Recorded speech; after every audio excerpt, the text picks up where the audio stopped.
Hello students, welcome to my YouTube channel Sushma Rajgupta. हम लोग कर रहे हैं Indian economy BCom 5th semester, जिसमें आज हमारा चैप्टर है chapter number 8 Indian taxation system. इसके जो पहले लेसन है उसकी वीडियोस ऑलरेडी आ चुकी है। ठीक है, तो आज हम करें 8th lesson Indian taxation system. तो इंडियन टैक्सेशन सिस्टम है क्या? तो इंडिया में जो टैक्स का सिस्टम है, ठीक है जी, that is known as Indian taxation system. तो ये क्यों बनाया गया? इसलिए बनाया गया ताकि लोगों की सेविंग्स को, इन्वेस्टमेंट को एनकरेज किया जा सके। ठीक है, अगर टैक्सेस लगेंगे तो लोग क्या करते हैं, जैसे टैक्स में एक प्रोविज़न है कि या तो आप टैक्स पे करो, नहीं तो आप एक पर्टिकुलर अकाउंट्स हैं, ठीक है, इनकम टैक्स के, उसमें पैसे इन्वेस्ट करो। तो एक तरह से जो इंडियन टैक्सेशन सिस्टम है ये सेविंग्स और इन्वेस्टमेंट को एनकरेज करता है। ठीक है, दूसरा जो टैक्सेशन सिस्टम है ये टैक्स जो है इनकम पे लगाया जाता है। जिनकी इनकम ज़्यादा है उनको टैक्स ज़्यादा पे करना पड़ता है, जिनकी इनकम कम है उनको या तो टैक्स लगता ही नहीं है या बहुत कम लगता है। तो इस तरह से ये इनइक्वालिटीज़ को रिमूव करता है। देन आ गया increase the income of the centre and state. इसके अलावा ये सेंटर और स्टेट गवर्नमेंट की इनकम को भी इंक्रीज करने में हेल्प करता है।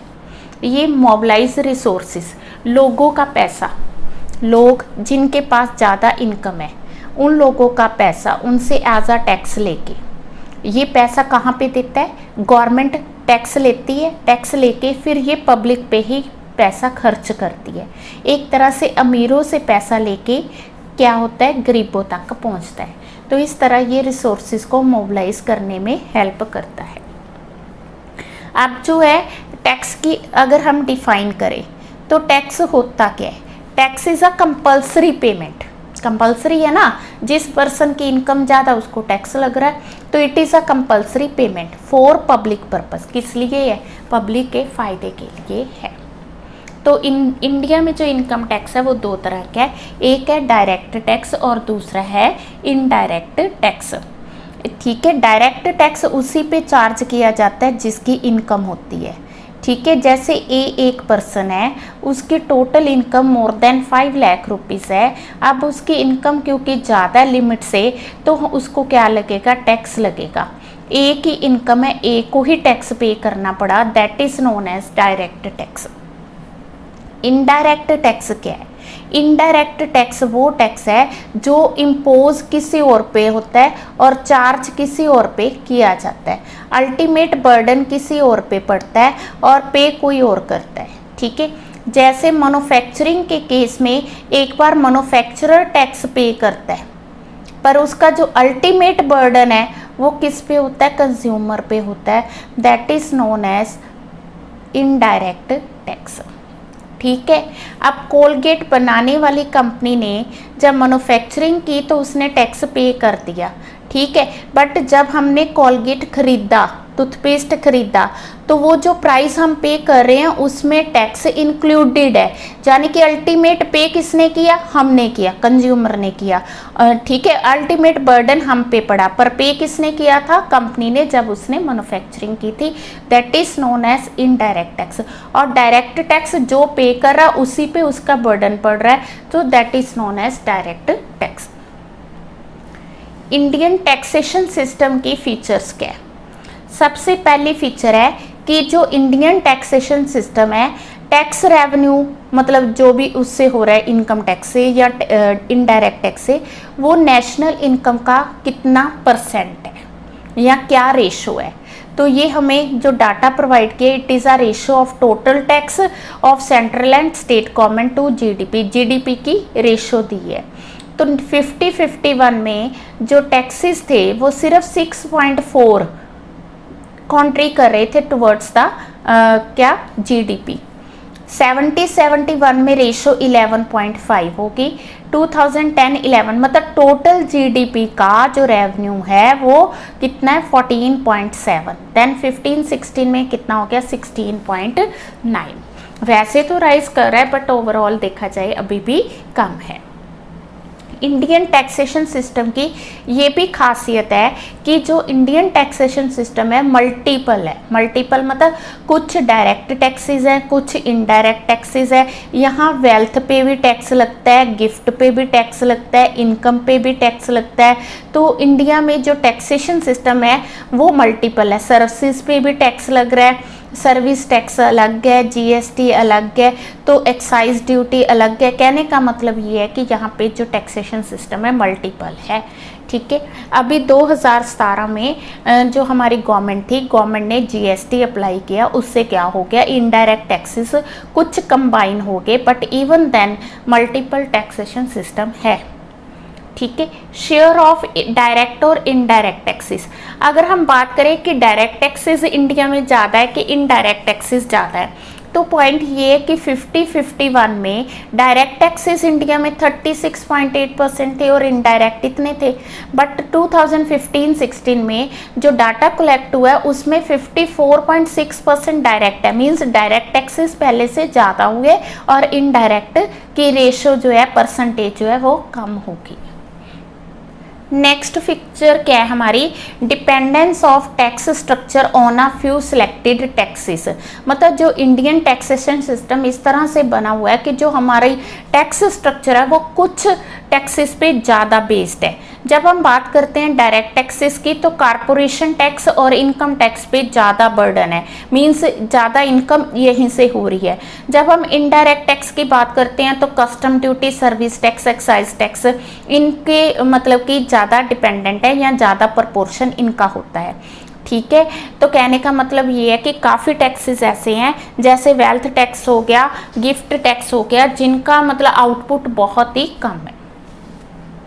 प्रोग्रेसिव, इंडियन जो टैक्सेशन सिस्टम है प्रोग्रेसिव नेचर का है। प्रोग्रेसिव क्या है, मतलब ये अमीरों पे ज़्यादा लगता है, गरीबों पे कम लगता है। ठीक है ना, रिच पीपल पे जे ज़्यादा है। मतलब इंडिया का टैक्सेशन सिस्टम, आप लोगों ने इनकम टैक्स पढ़ा है, ठीक है, या पढ़ रहे हो तो आपने पढ़ा होगा कि जो जैसे जैसे इनकम राइज होती है वैसे वैसे जो है टैक्स रेट भी राइज होती है। 250 पे कोई टैक्स नहीं है जो पहला था, है ना। जैसे इनकम राइज होगी तो रेट ऑफ टैक्स 10% हो गया, इनकम उससे ज़्यादा राइज होगी फिर 20% हो गया। जिसकी एनुअल इनकम जैसे ठीक है ना और ज़्यादा होगी तो उसका रेट और ज़्यादा। कहने का मतलब जितनी इनकम बढ़ेगी टैक्स रेट भी उसी तरह से बढ़ेगा। इट मीन्स कि ज़्यादा इनकम वालों पे ज़्यादा टैक्स लगता है, कम इनकम वालों पे कम टैक्स लगता है। इसे कहते हैं प्रोग्रेसिव टैक्स। तो इंडिया का जो टैक्सेशन सिस्टम है वो प्रोग्रेसिव नेचर का है। ठीक है, इनडायरेक्ट टैक्स में अगर हम बात करें तो एक्साइज ड्यूटी और वैट भी इसी तरह से है। जितनी मैन्युफैक्चरिंग ज़्यादा होगी तो उस पर टैक्स भी ज़्यादा है। अगली फीचर है ये 6th पॉइंट आ गया कि जो हमारा टैक्सेशन सिस्टम है ये लेस कवरेज है, सारे लोगों को कवर नहीं कर रहा, सिर्फ 1%। यहाँ तो मैंने लेस देन 1% लिखा है, मतलब टोटल जितने भी लोग हैं सिर्फ 1% ही टैक्स दे रहे हैं, बाकी 99% तो टैक्स से बचे हुए हैं। कहने का मतलब टैक्स ज़्यादा लोगों को कवर नहीं करता है।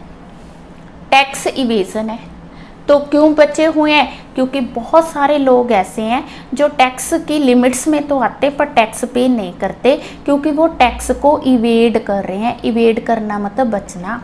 ठीक है, या तो वो टैक्स पे नहीं करते या कम टैक्स पे कर रहे हैं या वो फॉल्स अकाउंट्स प्रेजेंट कर रहे हैं, तो इस तरह से वो टैक्स को इवेड कर रहे हैं। अब इंडिया में ब्लैक मनी ही 25 लाख करोड़ तक है। ब्लैक मनी मतलब वो मनी जिस पे टैक्स पे नहीं हुआ, तो ये भी फीचर ही कह सकते हैं हम लोग, क्योंकि अगर नहीं कोई टैक्स दे रहा तो because of the taxation system. Non economical है, नॉन इकोनॉमिकल का मतलब जो टैक्स अथॉरिटीज़ हैं जिनको इतना पे किया जा रहा है, ठीक है ना, वो भी मतलब गवर्नमेंट अपने पैसों से दे रही है, जैसे गिफ्ट टैक्स है, वेल्थ टैक्स है, इनकी कलेक्शन, इनका जो रेवेन्यू है उतना नहीं होता जितना इनका खर्चा हो जाता है, तो नॉन इकोनॉमिकल सिस्टम भी है। हमारा जो टैक्सेशन सिस्टम है थोड़ा कॉम्प्लिकेटेड है, सिंपल नहीं है। एक आम पर्सन इसको इजीली अंडरस्टैंड नहीं कर सकता, उसको मतलब कि समझने में प्रॉब्लम आती है, जिसकी वजह से जो टैक्स अथॉरिटीज़ हैं कई बार उसको मिस इंटरप्रेट करती हैं, जिसकी वजह से लोग जो है उसमें मिस्टेक्स करते हैं। मतलब टैक्सेशन सिस्टम सिंपल नहीं है, थोड़ा कॉम्प्लिकेटेड है, आम पर्सन उसे नहीं समझ सकता।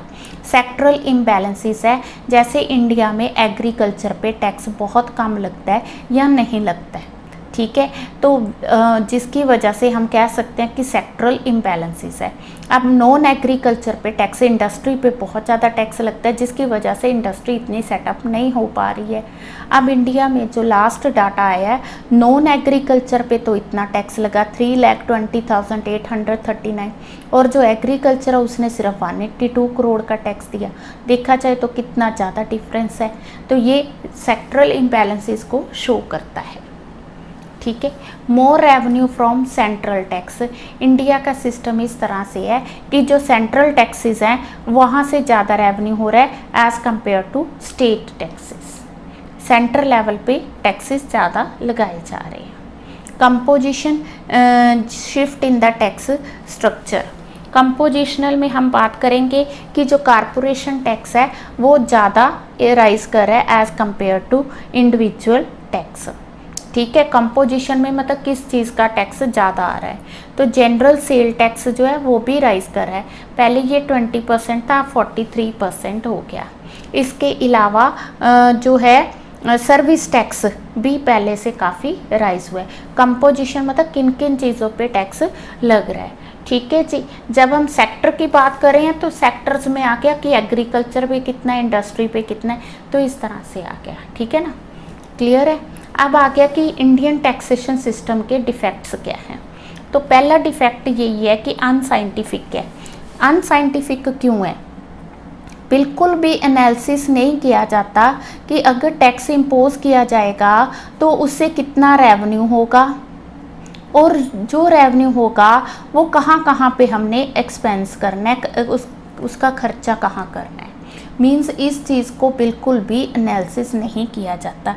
इट मीन्स कि all sectors are not integrated, ठीक है। वो टैक्स जो प्लान किया जाता है, लगाया जाता है, वो अलग से लगाया जाता है। जो एक्सपेंडिचर है, फिजिकल डेफिसिट है, उसको अलग से डिस्कस किया जाता है। तो ये अनसाइंटिफिक की निशानी है, इनएडुकेट है।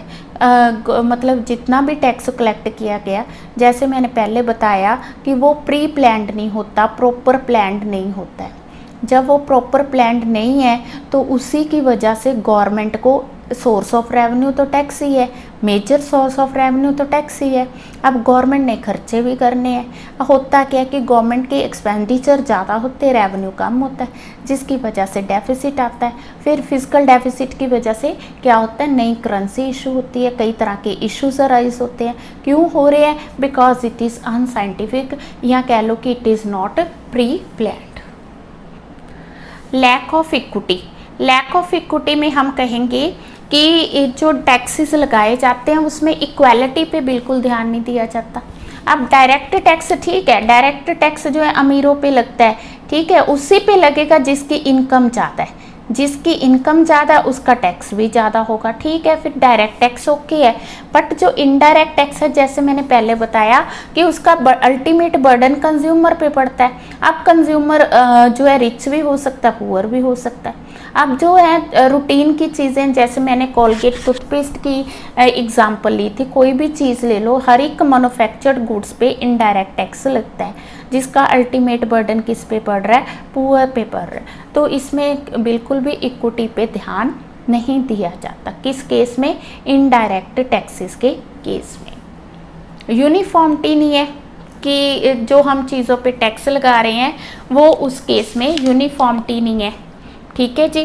तो गवर्नमेंट ने यूनिफॉर्मिटी लाने के लिए 2017 में जीएसटी स्टार्ट किया था, ठीक है। बट अभी भी कई पेट्रोल प्रोडक्ट्स हैं, कई प्रोडक्ट्स ऐसे हैं जिनको कि जीएसटी में कवर नहीं किया गया, ठीक है ना। तो ये भी एक तरह की प्रॉब्लम है। Overlapping of central excise and state VAT, ठीक है। अब कई चीज़ें ऐसी हैं जिन पर एक्साइज ड्यूटी भी लग रही है, और वैट भी लग रहा है, मतलब ओवरलैप हो रहे हैं कि एक ही पर्सन को उन चीज़ों पे डबल टैक्स देना पड़ रहा है। तो उससे क्या होगा, जो गुड्स हैं उनके प्राइसेस जो हैं वो राइज कर जाएंगे और फिर अल्टीमेट बर्डन किस पे जाएगा, अल्टीमेट बर्डन फिर कंज्यूमर को ही पे करना पड़ेगा। ठीक है ना, तो ये भी एक तरह की प्रॉब्लम है। इंटरस्टेट इनइक्वालिटीज़, कोई भी मतलब हर एक स्टेट जो है, एवरी स्टेट अपने अकॉर्डिंग वो टैक्स लगा रही है। ठीक है, जिसकी वजह से स्टेट वाइज भी इनइक्वालिटीज़ आ रही हैं। इनइक्वालिटीज़ की वजह से जब कोई एक पर्सन, ठीक है, एक पर्सन है, उसका अगर डिफरेंट स्टेट्स में बिजनेस है तो उसको बड़ी प्रॉब्लम आती है, क्योंकि उसे पता नहीं होता कि कौन सी स्टेट में कितना टैक्स चार्ज होता है। कई बार वही टैक्सेस जो अलग अलग स्टेट्स में अलग अलग होने की वजह से प्रोडक्ट का जो प्राइस है बहुत ज़्यादा राइज करता है। Defect of personal income tax, income tax के भी डिफेक्ट्स हैं, मतलब कि काफ़ी लोग जो हैं इनकम टैक्स इस तरह से बनाया गया, काफ़ी लोग इसको इवेड कर लेते हैं। एक होता है टैक्स को अवॉइड करना, एक होता है इवेड करना। तो इवेड जो है गलत तरीके से किया जाता है तो अवॉइड ही करना है। ठीक है, तो वो जो डिफेक्ट्स हैं पर्सनल इनकम टैक्स के वो हमें यहाँ पे देखने को मिलते हैं। लेस कवरेज, तो बहुत कम लोगों को ये पॉइंट पहले भी आया था कि near 1% people are paying tax only, तो बाकी जो 99% लोग हैं उनको टैक्स एरिया से बाहर निकाला गया। तो ये बहुत कम लोगों को कवर कर रहा है। कौन? Indian taxation system. ये बिल्कुल भी सही नहीं है, ये सब लोगों को कवर नहीं कर रहा। टैक्स इवेज़न हम पहले कर चुके हैं कि इंडिया में टैक्स इवेज़न बहुत ज़्यादा होती है, जिसकी वजह से ब्लैक मनी बहुत जनरेट हो रही है। ठीक है, insufficient tax revenue for local bodies, local bodies के पास इतने टैक्स रेवेन्यूज़ होते नहीं हैं, ज़्यादा सेंट्रल के पास जाते हैं, थोड़े बहुत स्टेट के पास रहते हैं। लोकल बॉडीज़ को कोई मतलब कि टैक्स रेवेन्यूज़ जनरेट नहीं होते। Old criteria of defining luxuries, अब इसका मतलब क्या है? इसका मतलब है कि जो लग्जरीज है, ठीक है, लग्जरीज वो जिन चीज़ों को हम पहले लग्जरी कहते थे, ठीक है ना, आजकल वही चीज़ें नेसेसिटी बन चुकी हैं। पॉइंट समझ रही हो? ठीक है, गाड़ी ले लो, ठीक है ना, कार ले लो, एसी ले लो, वो चीज़ें जिनको हम पहले क्या मानते थे कि लग्जरी हैं, आज वो एक तरह का कंफर्ट्स या नेसेसिटी बन गई हैं। अब अगर एसी पे या इन चीज़ों पे ज़्यादा टैक्स लगाया जाएगा, इट मीन्स कि मोर बर्डन, ये जो टैक्स का बर्डन किस पे पड़ रहा है? मिडल मैन पे और पुअर मैन पे, क्योंकि मिडल मैन जो है उसके लिए ये चीज़ें नेसेसिटी और कंफर्ट्स बन गई हैं। पहले ये क्या थी? लग्जरी थी। अब अगर इन चीज़ों पे टैक्स ज़्यादा लगाया जाता है, इट मीन्स कि ज़्यादा बर्डन किस पे पड़ रहा है? मिडल मैन पे। इस चीज़ को कंसिडर नहीं किया जा रहा, जिसकी वजह से अल्टीमेट इफेक्ट मिडल और पुअर वो और ज़्यादा क्या हो रहे हैं? इफेक्ट हो रहे हैं, बर्डन पड़ रहा है और प्लस उनको टैक्स ज़्यादा देना पड़ रहा है। नॉन इकोनॉमिकल में हमने किया था कि जो हमारा टैक्स सिस्टम है बहुत ज़्यादा कॉम्प्लिकेटेड है। ठीक है, बहुत ज़्यादा कॉम्प्लिकेटेड होने की वजह से ईज़िली किसी को समझ नहीं आता है, प्लस ज़्यादा कॉम्प्लिकेटेड होने की वजह से ज़्यादा वहाँ पे जो है एम्प्लॉयज़ को अपॉइंट किया गया है। जितने एम्प्लॉयज़ ज़्यादा होंगे उतना एक्सपेंस भी ज़्यादा होगा, उतना प्रोसेस की कॉस्ट भी ज़्यादा होगी। तो मतलब रेवेन्यू से ज़्यादा जितना हमें रेवेन्यू जनरेट हो रहा है वो तो हो ही रहा है। जैसे मैंने वेल्थ और गिफ्ट टैक्स का कहा था कि रेवेन्यू जनरेट कम हो रहा है और उन पे जो एक्सपेंस हो रहा है वो ज़्यादा हो रहा है। तो इस तरह से ये नॉन इकोनॉमिकल है। इकोनॉमिकल होता है कि अगर हमें बहुत कम कॉस्ट पड़ रही है टैक्स को कलेक्ट करने की, बट अगर हमें ज़्यादा कॉस्ट पड़ रही है तो इट मीन्स कि ये नॉन इकोनॉमिकल है। Hindrance in economic development, taxation system जो है रुकावट डाल रहा है। ठीक है, जैसे आईटी सेक्टर में, आईटी सेक्टर है, कैपिटल गुड्स हैं, इन पे टैक्स ज़्यादा लगाया जाता है। जब टैक्स ज़्यादा होगा तो उनकी कॉस्ट ज़्यादा होगी, तो उनकी परचेज़ जो है कम हो जाएगी। परचेज़ कम होगी तो इकॉनमी मतलब कि उतनी डेवलप नहीं हो जाएगी। अगर यहाँ पे कंसेशन प्रोवाइड किया जाए, लोग ज़्यादा से ज़्यादा आईटी सेक्टर में या कैपिटल गुड्स को बाय करेंगे, तो उससे अल्टीमेट इफ़ेक्ट तो इकॉनमी पे ही पड़ेगा ना, तो उससे क्या होगा, इकॉनमी डेवलप होगी। ठीक है। Adverse effect on foreign capital, ठीक है, क्योंकि इंडिया में टैक्स ज़्यादा है, तो जो फॉरेनर्स है वो ज़्यादा इंडिया में पैसा इन्वेस्ट नहीं करना चाहते। ठीक है ना, तो फॉरेनर्स, अगर हम चाहते हैं कि फॉरेन कैपिटल इंडिया में आए, तो उसके लिए हमें क्या होगा, टैक्स सिस्टम को इम्प्रूव करना होगा। ठीक है। सेक्टरल इनक्वालिटीज़ वो हम कर ही चुके हैं कि एग्रीकल्चर ऐसी है जिस पे बहुत कम टैक्स लगता है, और इंडस्ट्री जो है उस पे बहुत ज़्यादा टैक्स लगता है। तो हम कई पॉइंट्स ऐसे देख रहे हैं जो कि इंडस्ट्री पे एक तरह का बर्डन डाल रहे हैं टैक्स के, तो जिसकी वजह से भी हम कह सकते हैं कि इंडस्ट्री जो है वो डेवलप नहीं हो रही है।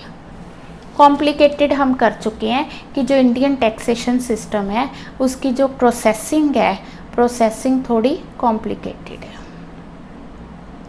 ठीक है जी, क्लियर। अब आ गया फिर सजेशन, फिर हम इसको कैसे इम्प्रूव कर सकते हैं। हम कह रहे हैं कि सिस्टम सही नहीं है, इसके इतने ज़्यादा डिफेक्ट्स हैं, तो फिर इसको कैसे इम्प्रूव करें। तो सबसे पहली सजेशन है कि जो अभी भी लोग वाइडर स्कोप, ठीक है, नैरो स्कोप तो हम कर ही चुके हैं ना कि सिर्फ 1% लोग टैक्स दे रहे हैं, तो इसका थोड़ा स्कोप इंक्रीज करो। स्कोप इंक्रीज मतलब जो लोग आउटसाइड है, इसके बाहर खड़े हैं, ठीक है, उनकी इनकम तो ज़्यादा है बट वो टैक्स नहीं दे रहे हैं। कई बिजनेसमैन ऐसे हैं, ठीक है, वो क्राइटेरिया से बाहर आ जाते बट उनकी इनकम जो है सर्विस पर्सन से ज़्यादा होती है। ठीक है, तो उनको अंदर लेके आओ, मीन्स उनको टैक्स सिस्टम के अंदर लेके आना है ताकि इक्वालिटी भी आए और ज़्यादा से ज़्यादा लोग होंगे तो रेट ऑफ टैक्स कम होगा।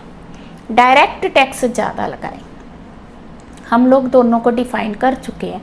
जो इनडायरेक्ट टैक्स होता है उसका अल्टीमेट बर्डन किस पे है, कंज्यूमर पे है। अल्टीमेट बर्डन उसका कंज्यूमर्स पे है। कंज्यूमर कौन है, अमीर भी हो सकता है, गरीब भी हो सकता है। तो इट मीन्स कि जो है पुअर पे उसका ज़्यादा बर्डन है as compare to rich person. तो क्यों ना डायरेक्ट टैक्सेस ज़्यादा लगाए जाएं as compare to indirect taxes, ताकि जो इनडायरेक्ट टैक्सेस हमें कम लगाने पड़े, जिससे जो है पुअर पे बर्डन कम हो। रिडक्शन इन टैक्स इवेजन, देखो जी किस तरह से हम टैक्स इवेजन को रोक सकते हैं। टैक्स इवेजन बहुत ज़्यादा इंडिया में हमने पहले भी किया, तो हम किस तरह से टैक्स इवेजन को रोक सकते हैं। टैक्स इवेजन की वजह से ब्लैक मनी जनरेट हो रही है, तो ये गवर्नमेंट को देखना है कि किस तरह से टैक्स इवेड को रोका जाएगा। प्रोग्रेसिव डिफाइन कर चुके हैं कि ज़्यादा इनकम पे ज़्यादा टैक्स लगता है, कम इनकम पे कम टैक्स लगता है। अब आ गया कि इसको प्रोग्रेसिव मतलब कि बना। प्रोग्रेसिव कैसे, मींस और ज़्यादा प्रोग्रेसिव जिनकी बहुत ज़्यादा इनकम है, सिर्फ मतलब डायरेक्ट टैक्स में ना हो, इनडायरेक्ट टैक्स में भी जिनकी ज़्यादा इनकम है उनको ज़्यादा टैक्स लगाया जाए। टैक्स ऑन एग्रीकल्चर इनकम, यहाँ पे हम सजेस्ट कर सकते हैं कि एग्रीकल्चर पे भी टैक्स लगना चाहिए, क्योंकि हमने बार बार ये पॉइंट किया है कि सेक्टरल इम्बैलेंसेस है। सेक्टरल इम्बैलेंसेस का मतलब कि एग्रीकल्चर पे टैक्स कम है, और हम कह सकते हैं कि उस पे ज़्यादा है, इंडस्ट्रीज़ पे बहुत ज़्यादा है, जिसकी वजह से इंडस्ट्री इतनी ज़्यादा डेवलप नहीं हो रही है। तो अगर हम चाहते हैं कि इंडस्ट्री भी डेवलप हो, तो क्या एग्रीकल्चर पे टैक्स ज़्यादा लगे और इंडस्ट्री पे पहले से थोड़ा कम लगे। इंसेंटिव टू प्राइवेट सेक्टर को इंसेंटिव्स देने चाहिए, छूट देनी चाहिए टैक्स में, सो दैट प्राइवेट सेक्टर जो है आगे बढ़ सके। प्राइवेट सेक्टर खुद आगे बढ़ेगा तो कईयों को वो एम्प्लॉयमेंट प्रोवाइड करेगा, तो उस ओवरऑल इकॉनमी भी डेवलप होगी। तो टैक्स स्ट्रक्चर इस तरह से होना चाहिए, किस तरह से कि वो प्राइवेट सेक्टर को आगे इंसेंटिव्स दे और आगे प्रमोट करे। यूज़ ऑफ जो टैक्स रेवेन्यूज़ हैं, ठीक है, हम कह रहे हैं कि कम हो रहे हैं, होप तो रहे हैं, अब उनका यूज़ भी प्रॉपर होना चाहिए। उसमें रिफॉर्म्स मतलब सुधार आने चाहिए कि यूजेस प्रॉपर होने चाहिए।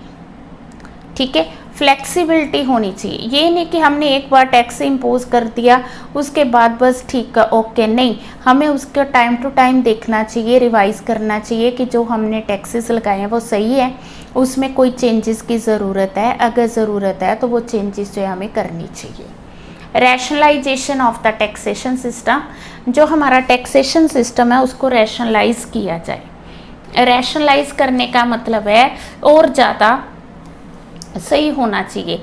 जब हम प्रोग्रेसिव टैक्स कह रहे हैं, हम कह रहे हैं कि प्रोग्रेसिव टैक्स है, गुड है, होना भी चाहिए, पर जो प्रोग्रेसिव टैक्स रेट्स हैं वो सही होने चाहिए, ठीक है ना। जैसे एक लिमिट तक इनकम है हमारी, ठीक है, हाँ, हर एक पर्सन की कोशिश है कि उसकी इनकम जो है वो राइज करे। अब एक लेवल के बाद अगर उसकी इनकम राइज होती है तो उसको 30% टैक्स लगता है।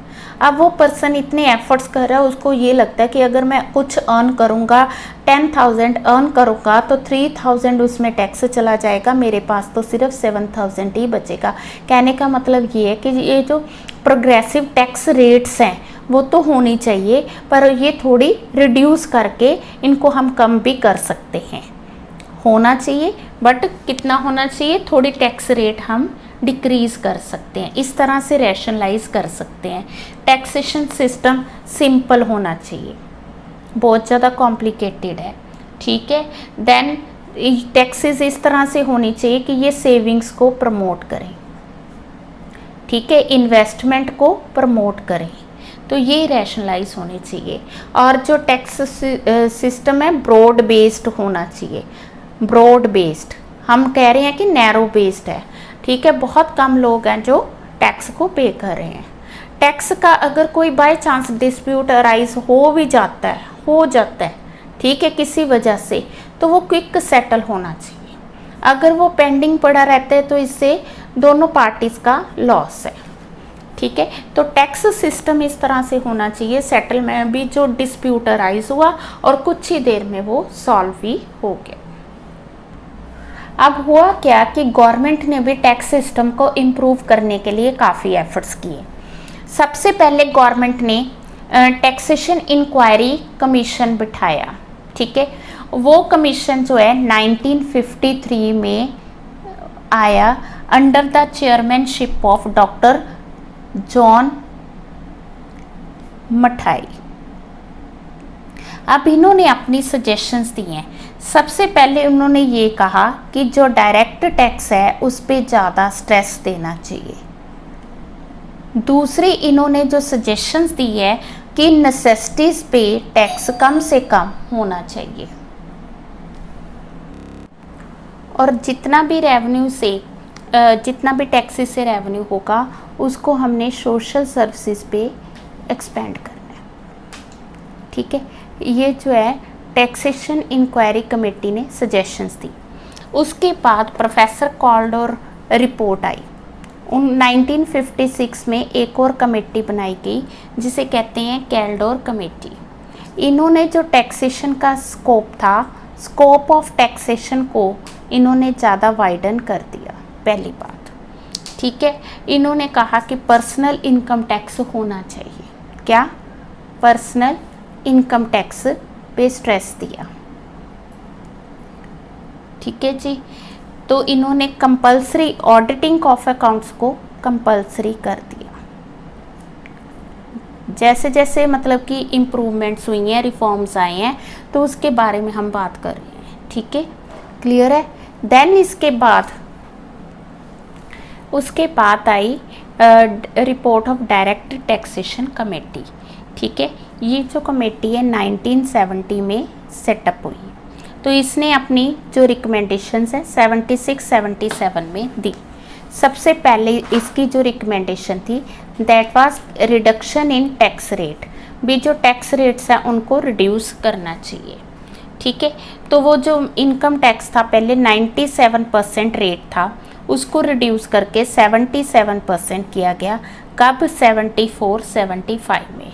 फिर इसको और ज़्यादा रिड्यूस किया गया 66% 1981-82 में। फिर 2007-8 में ये रिड्यूस होके 30% रह गया। कब? 2007-8 में, ठीक है जी। और जो इन्होंने कंपलसरी कर दिया कि जो भी पर्सन इनकम टैक्स पेई है उसके पास अपना पैन परमानेंट अकाउंट नंबर होना चाहिए। इन्होंने एग्रीकल्चर इनकम पे टैक्स लगाना शुरू किया, सीधा नहीं, जैसे एग्रीकल्चर इनकम को नॉन एग्रीकल्चर इनकम में ऐड करके फिर उस पर टैक्स लगाया जाएगा। फिर इन्होंने वॉलंटरी डिस्क्लोजर स्कीम की जो वॉलंटरी, ठीक है, वॉलंटरी डिस्क्लोजर स्कीम स्टार्ट की। वैसे तो ये कमेटी जो है ब्लैक मनी के हक में नहीं थी, बट फिर भी गवर्नमेंट ने सोचा कि जो लोग पहले नहीं टैक्स दे चुके अगर वो देना चाहते हैं तो उनके लिए ये स्कीम चलाई गई। ठीक है।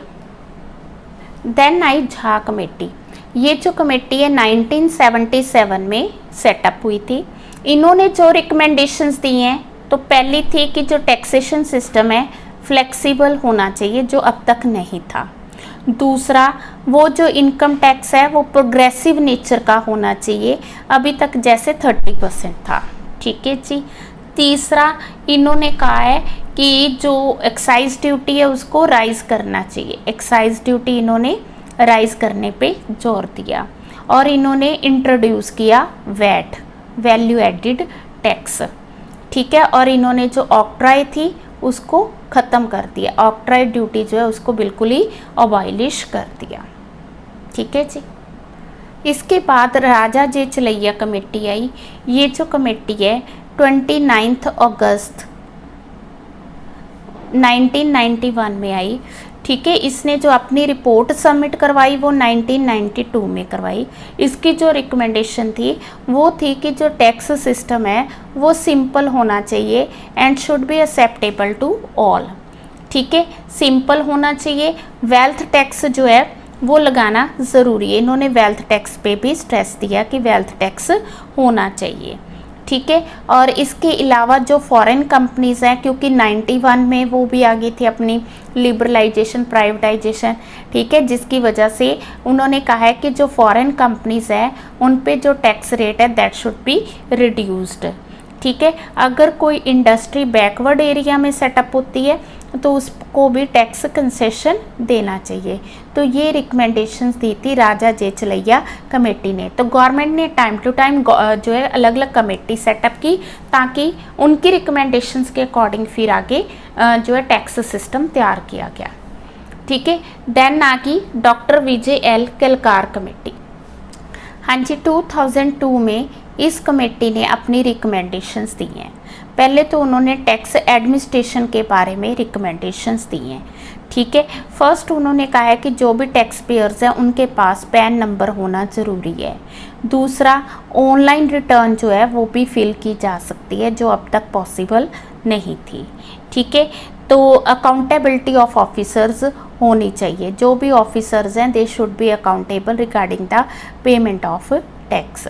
अकाउंटेबिलिटी इन्होंने ऑफिसर्स की फिक्स कर दी। ठीक है। तो पहले उन्होंने दी एडमिनिस्ट्रेशन के रिगार्डिंग। देन इन्होंने दी suggestion regarding the income tax rates.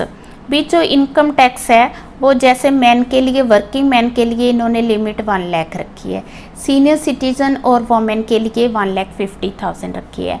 और इन्होंने क्या किया, सरचार्ज बिल्कुल ख़त्म कर दिया। ठीक है। तो उन्होंने कहा है कि जो पर्सनल इनकम टैक्स की सिर्फ 2 ही रेट्स रखनी है, ज़्यादा नहीं रखनी है। और कारपोरेशन पे जो टैक्स लगेगा, थर्ड पॉइंट है कारपोरेशन टैक्स का कि वो कितना होना चाहिए। कारपोरेशन टैक्स इन्होंने 35% फिक्स किया है। देन इन्होंने कहा है कि जो टैक्स एडमिनिस्ट्रेशन है, ठीक है जी, वो कहता है कि that should be based on trust, भी प्रॉपर ट्रस्ट पे बेस्ड होना चाहिए, रूल्स यूनिफॉर्म अप्लाई होने चाहिए, ये नहीं है कि कहीं पे अलग रूल अप्लाई हो रहे हैं। ठीक है। देन जो कस्टम ड्यूटी है उसको भी इम्प्रोमाइज़ करना ज़रूरी है। ठीक है। देन इन्होंने सैनवेट जो है अप्लाई किया, पहले वैट था फिर सैनवेट जो है उसको अप्लाई किया। ठीक है। तो इस तरह टाइम टू टाइम अलग अलग कमेटीज़ ने अपनी रिपोर्ट्स दी हैं। तो ये जो लेसन है, इस लेसन में जो हमारे इम्पॉर्टेंट क्वेश्चंस बनते हैं, सबसे पहला तो बनता है व्हाट आर द फीचर्स। ठीक है। Features of Indian taxation system. ठीक है। फीचर्स के बाद अगला पॉइंट आ गया डिफेक्ट्स, ठीक, देन सजेशंस, 4 ही टॉपिक हैं इसमें, देन गवर्नमेंट मेजर्स, ठीक है। तो आप लोगों को जो 15 मार्क्स का क्वेश्चन आएगा, फीचर्स और गवर्नमेंट मेजर्स आ सकती हैं, what are the features, defects और सजेशंस आ सकती हैं, what are the defects, suggestions and government measures. इन चारों टॉपिक में से 15 मार्क्स का एक लेंथी क्वेश्चन आपको आ सकता है, इंपॉर्टेंट लेसन है शुरू, ठीक है। सारी वीडियो अच्छे से देखनी और लर्न करने सारे पॉइंट्स। मैं वीके पब्लिकेशन की बुक जो है उसको फॉलो कर रही हूँ, ठीक है ना। तो वीडियो अच्छी लगी, वीडियो को लाइक, चैनल को सब्सक्राइब ज़रूर करें। Thank you.